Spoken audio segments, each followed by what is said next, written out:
Not only on the Boise State roster, but throughout the entire college football landscape. In 2018, he moved from Egypt to Southern California, learned English, learned football, and eventually became a Division I athlete. I'm here with his brother, Corey Besh, who has been with him the entire way. Thank you for coming in and joining us in studio today. Yeah, it's great to see you again, Brady. Man, last time we were talking, he was a guy who had a lot to prove, was passionate about being able to do it. We turned it around at this point in the season. He was an all-Mountain West player, first teamer. How special has this been to be alongside with him? I mean, it's been amazing. Like it's the culmination to the journey, but it's still going, right? It's getting that starting opportunity when it was finally his time. I knew he was going to step up. You didn't know he was going to step up to this extent, right? With the sack streak and those national numbers. It's been impressive, and it's just been really a blessing to be here with him and be able to be there on that journey on the sideline, cheering him on and seeing him be successful. It's crazy to think it's so hard already to become a Division I football player, but he's picked up the sport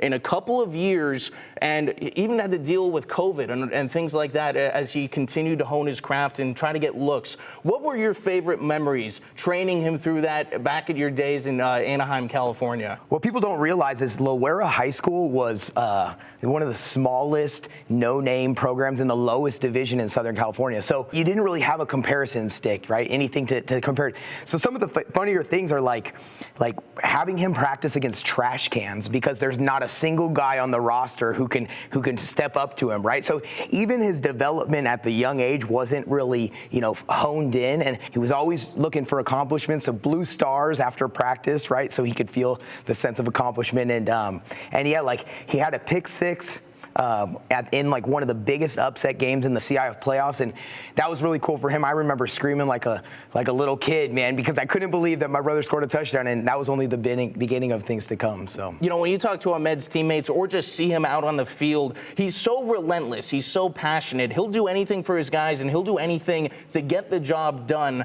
for him and his teammates in the school that he plays for. Where does he get that from?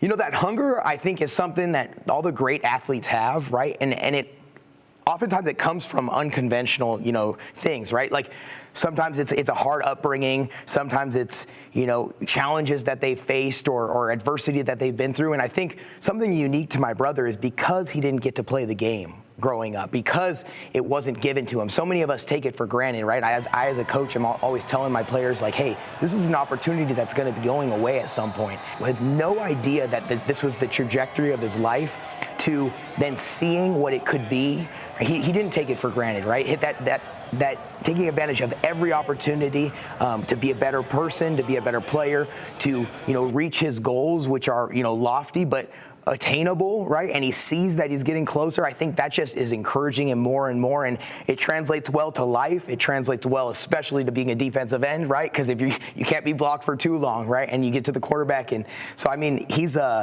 been impressive, and that's one of his best qualities, and I don't think it's going away anytime soon because he's still hungry for more. All right, our last one, because this story actually gets even more wild. Spencer Danielson, the current interim head coach at Boise State. Sure. You and him were teammates back in the day at Azusa Pacific. How special is it for him to be now leading your brother, and what was he like in his playing days?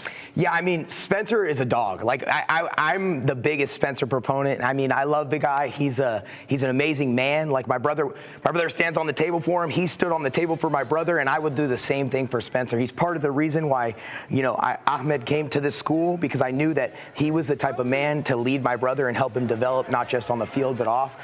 Spencer has a tattoo that I remember from the locker room at Azusa Pacific. It really stood out to me, and it says, "I am my brother's keeper," because Spencer's brother Ethan played on the team as well, and it's one of those things that kind of shows who Spencer is as a man, and it's something that I identify with too, because I am my brother's keeper, right? It's taking on that challenge of helping raise Ahmed and develop him, and now getting a chance to see it. It's like the fruits of the labor and that relationship. Just amazing to see how it's all come full circle, how every step of the way God's had his hand in it, and man, it's been a blessing. I can't wait to see what's next for Spencer. Hopefully it'll be here at BSU, and it was great at APU. I can't wait to see what they do together. Man, it really has been a crazy story, a wild ride, and of course it is just getting started. Yeah. Corey, thank you so much for joining us today, and we will see if Ahmed can continue his streak, make it 9 games in a row with at least 1 sack. I'm betting on it.